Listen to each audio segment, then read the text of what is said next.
2026-27 অর্থবছরের কর শুল্ক ও ভ্যাট সংক্রান্ত জাতীয় রাজস্ব বাজেট প্রণয়নের লক্ষ্যে বাংলাদেশ বিড়ি শিল্প মালিক সমিতির সাথে জাতীয় রাজস্ব বোর্ডের প্রাক বাজেট সভা অনুষ্ঠিত হয়েছে।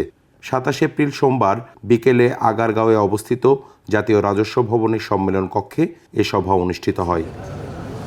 বাংলাদেশ বিড়ি শিল্প মালিক সমিতি, national cigarette manufacture association, British American Tobacco Bangladesh, Japan Tobacco International সহ 7টি প্রতিষ্ঠান সভায় অংশগ্রহণ করেন। এনবিআরের চেয়ারম্যান আব্দুর রহমান খানের সভাপতিত্বে প্রাক বাজেট সভায় বাংলাদেশ বিড়ি শিল্প মালিক সমিতির প্রস্তাব পেশ করেন অধ্যাপক মোহাম্মদ আব্দুস সবুর। তিনি বলেন, বিড়ি শিল্প ক্ষুদ্র ও কুটির শিল্প হিসেবে স্বাধীনতা পরবর্তীকালে ব্যাপক বিস্তার লাভ করে। এই শিল্পে দেশের প্রান্তিক জনগোষ্ঠীর প্রায় 18 লক্ষ শ্রমিক জড়িত।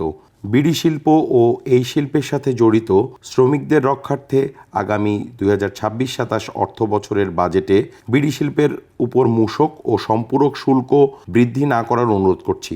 বিড়িতে শুল্ক বৃদ্ধি পেলে নকল বা কম দামি বিড়ির বাজার সম্প্রসারিত হয়, ফলে প্রকৃত রাজস্ব প্রদানকারী বিড়ি মালিকরা ক্ষতিগ্রস্ত হয় এবং সরকার বিপুল পরিমাণ রাজস্ব হারায়।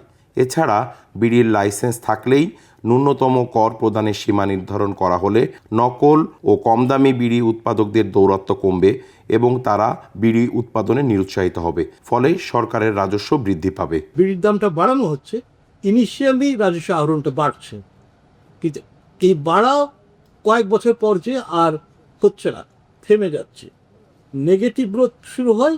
তারপরে ওটা যদি স্ট্রিক্ট করে রাখা যায় তাহলে কিন্তু আবার গ্রোথটা পজিটিভ।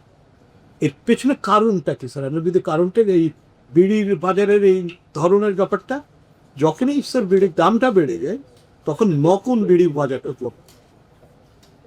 বিড়ির দামটা যদি কম থাকে তখন নকল বিড়ির বাজারটা অতটা থাকে। এবং এইটা বিশ্লেষণ করেই স্যার আমরা এনবিআরকে দেখিয়েছিলাম, যখন আপনারা সবাই মিলে সিদ্ধান্ত নিয়েছিলেন যে আমরা বলেছিলেন যে স্যার আর না বাড়িয়ে দাম বাড়িয়ে দেখেন রাজস্ব আহরণটা বাড়ে কথা। আমাদের বিশ্লেষণ ছিল যে যদি না বাড়ানো হয় তাহলে নকল বিড়ির বাজার কমে আসবে। আর এর সাথে সাথে যে জিনিসগুলো আপনারা করেন, এলবিসি ট্র্যাকিং, এই সবটা ওটা আমাদের প্রক্রিয়া আছে এবং যেটা কিন্তু হয়েছে।